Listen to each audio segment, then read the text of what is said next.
यादव नगर के पूर्व नगर सेवक रामाशीष यादव के खिलाफ यादव नगर की ही एक पीड़ित महिला ने जबरन धमकी, जातिवाचक आपत्तिजनक शब्द सहित शारीरिक शोषण का गंभीर आरोप लगाते हुए रबाले एमआईडीसी पुलिस थाने में एफआईआर दर्ज करवाई है। फिलहाल रबाले एमआईडीसी पुलिस थाने ने रामाशीष यादव के खिलाफ SC/ST एक्ट अधिनियम 1989 section 31R 31S IPC BNS अधिनियम 2023 की धारा 63, 94, 126, 2, 79, 351, 2, 64, 2D के तहत मामला दर्ज किया है। इस दौरान पीड़ित महिला ने इस पूरे घटनाक्रम की आपबीती बताई। त्याचं नाव रामाशीष राजवली यादव आहे आणि त्याने माझ्यावरती अत्याचार केलं। भरपूर त्याने माझ्यावर अत्याचार केलं कारण मी एक जयभीम समाजाची बौद्ध आहे म्हणून त्याने माझा हमेशाही त्याने माझा अपमान केला। तू मेरे को भूल गई, सोना भी भूल जा, सब कुछ भूल जा, तू नीच जात की है, चमार आहे असं म्हणून त्याने माझा प्रत्येक वेळा अपमान करत गेला आणि मला हे करतो, शिव्या वगैरे देतो, धमक्या देतो।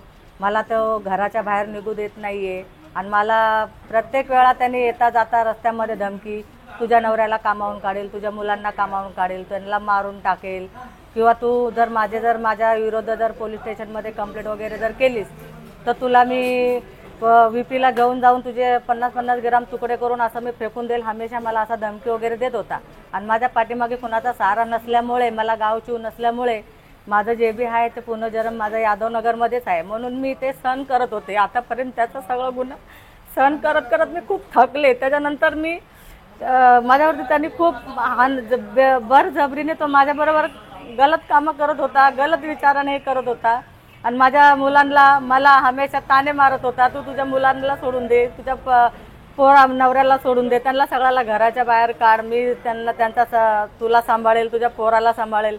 मला त्याच्यापासून एक मुलगा पण आहे तरी पण मी सहन केलं, त्याचं आतापर्यंत सहन केलं आणि त्याचे कपडे धुवायचे, त्याच्या चपल्या धुवायचे, संडास बाथरूम माझ्याकडून घासत होता आणि सर्व काय करत होता। माझे त्याच्याकडे सोनं ठेवलं होतं, त्याचं त्याने माझ्याकडनं 1 लाख रुपये व्याज घेतलं आणि परत मी त्याला पैसे मागायला गेले, मला त्याने बोलला की सब भूल गई, वैसा वो भी भूल जा, तू नीच जात की चमार आहे।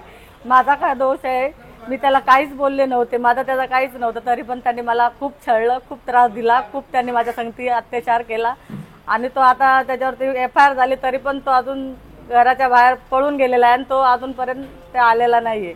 हां, त्याच्याबरोबर मला भीती वाटते। मला माझ्या पोरांना तो धमक्या देत होता, माझ्यासमोर बोलत होता, माझ्या मिस्टरांना तो कामावरून काढायच्या धमक्या देत होता, बोलायचा तर माझ्यामुळं ते कामावर लागलेत, मी त्यांना कधी पण काढील, कधी पण मी त्यांच्याकडून माझं ऑफिस साफ करून घेईल, मी कधी पण त्यांना कामावरून काढू शकतोय असं मला तो हमेशा धमक्या देत होता।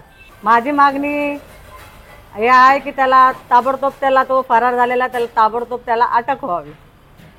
माझ्यासारख्या अजून बायकांचे त्यांनी जीवन खराब नाही करायला पाहिजे। माझं केलं त्याने, अजून अनेक त्याच्यावरती अजून 2 बलात्कारचे त्याच्यावरती गुन्हा दाखल आहेत, अजून चालूच आहेत त्याच्यावर, मर्डरचे आहेत, कसले त्याच्यावरती गुन्हा दाखलच आहेत त्याच्यावरती। मग त्याला कसं काही त्याला अरेस्ट नाही झाला तो आतापर्यंत, त्याला अरेस्ट करावं ही माझी मागणी आहे।